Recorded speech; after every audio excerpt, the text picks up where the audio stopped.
Hello everyone, welcome to the Crawlcast. I'm your host George Krawczak, and these are my predictions for what's going to happen at SummerSlam 2024 in Cleveland. If you like this type of content, make sure you hit that subscribe button like it owes you money. Now let's get started. The first match is Sami Zayn versus Braun Breaker for the Intercontinental Championship. I think we will have a new Intercontinental Champion in Braun Breaker. It feels like Braun Breaker really needs this win, and it was set up so he would win at SummerSlam. It seems like the only reason why he lost at Money in the Bank is so he can win the title at SummerSlam, which is a much bigger stage than Money in the Bank.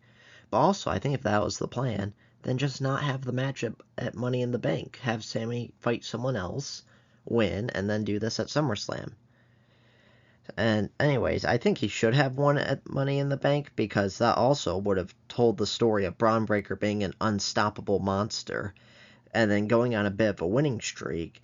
But then all of a sudden, it's kind of like the monster's been stopped at Money in the Bank. So I think this really kind of killed his momentum and hurt his character.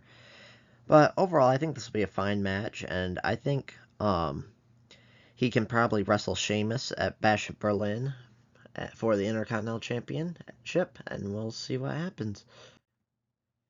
The next match is Logan Paul versus LA Knight for the United States Championship. There will be a new United States Champion in LA Knight. The reason why I think LA Knight will win is because it seems like Logan Paul's time of the United States title is up. I think the goal of putting the United States Championship on Logan Paul was to try to get free publicity from him. Logan Paul went on a huge media tour promoting Prime. He went on a lot of cable news shows. He did a lot of podcast interviews. He even interviewed a lot of celebrities and the former president of the United States on his own podcast with the United States Championship right next to him the whole time. I think the goal was to have Logan Paul do a huge media storm and get people to like Logan Paul, like Prime, and then connect that back to the WWE and hopefully gain a lot more viewers. I don't know if their goal was successful or not, but that was their goal, is to try to use him to get more viewers, and that's why they put the title on him. It also feels like LA Knight just really needs something. This really feels like it's like a year too late. Last year, everybody wanted him to win Money in the Bank, and a lot of people wanted to see him beat Roman Reigns for the title. I think that since then, he has lost so much momentum, and putting the title on him is just a little bit too late. But overall, it's not the end of the world because there are a lot of people who do cheer him. So, in the end, I think that LA Knight will become the new United States Champion. The next match is Bayley versus Nia Jax for the WWE Women's World Championship. I think Bayley will retain. I think there's also an argument for Nia Jax. I feel like WWE kind of dropped the ball on this match because neither of these women feel that important. Since winning the title at WrestleMania, it feels like Bayley has kind of done nothing with it. I think she should have had like a longer feud with Damage Control. And then Nia Jax, I think she was going to be built up as a big monster since winning Queen of the Ring, and she just really hasn't been. And so, like, I can see this match going either way, but overall, I think Bayley will win just because it seems a little bit too soon to enter her title reign. The next match is Liv Morgan versus Rhea Ripley for the WWE Women's Championship. I think Liv Morgan will retain.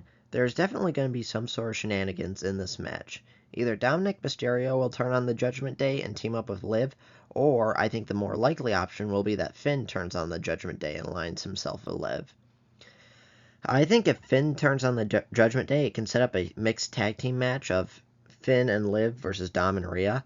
And it also feels like Liv Morgan kind of needs this win more than Rhea Ripley, because when Rhea was WWE Women's Champion, it felt like the title kind of faded into the background and was ignored for what the rest of the Judgment Day were doing.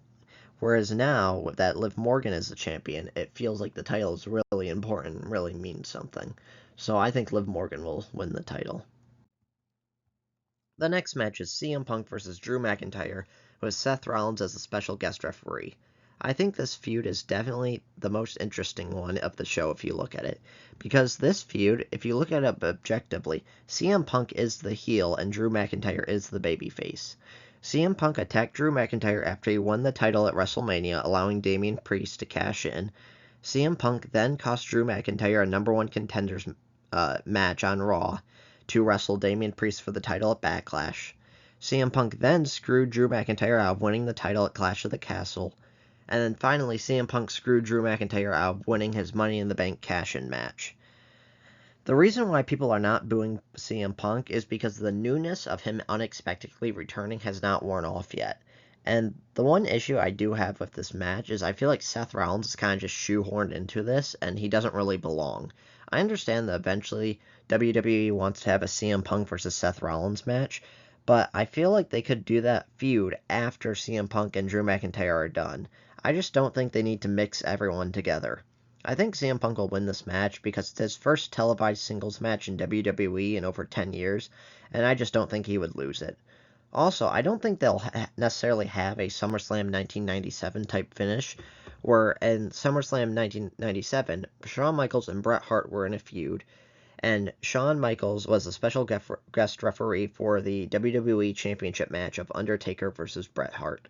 Bret Hart spit in Shawn Michaels' face, and then Shawn tried to hit Bret Hart with the chair, but Bret ducked, and then Shawn hit The Undertaker. And then Shawn Michaels reluctantly counted the 3 to allow Bret Hart to win. It's possible that Seth Rollins will accidentally screw Drew McIntyre and give CM Punk the win, but I think that what the more likely outcome will be is that CM Punk will knock out both Drew McIntyre and Seth Rollins, and then CM Punk will use Seth Rollins' lifeless body to count his hand 1, 2, 3 in the mat to win. The next match is Damian Priest versus Gunther for the WWE World Heavyweight Championship. I think the new WWE World Heavyweight Champion will be Gunther. Gunther is going to be the next top guy in the company, and I think he'll hold this title for a while. And he kind of already is a top guy, because I know a lot of people who like to watch pay-per-views specifically and solely for the Gunther match. Another good reason is that the Bash in Berlin is coming up next month, and I think WWE wants Gunther to headline that premium live event with the title.